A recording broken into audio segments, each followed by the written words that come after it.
నేను ఎంత మిస్ అయ్యానో అంటే క్షమించాలి. ఇలా ఉంటుందని మీరందరూ వస్తున్నారని నిన్న గనక అచ్చనా నీ సంగతి బయటికి వెళ్ళక చూసుకుందాం. మనం ఎప్పుడూ ఉన్నదే కదా.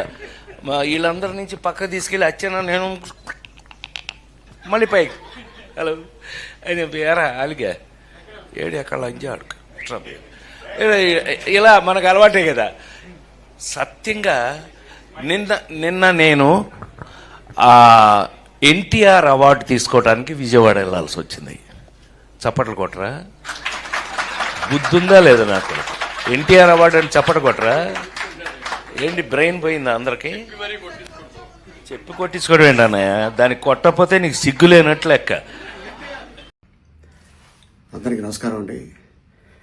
నిన్న కృష్ణారెడ్డి గారు పుట్టినరోజు సందర్భంగా ఈవెంట్లో అనుకోకుండా ఆయనకి మాట తుల్లింది అది సరదాగా అని.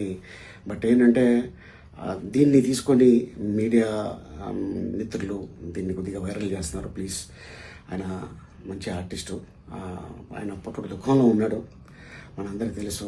ఇటీవల మంచి కాలంలో తన కూతురు పోయింది, అమ్మలాంటి బిడ్డ. సో అందుకోసం ఆయన కావాలని చెప్పింది కాదు. దీన్ని మళ్ళీ ఎవరు కూడా దీన్ని రప్చర్ చేయకండి ప్లీజ్. ఆయన పెద్ద ఆయన. నమస్కారం.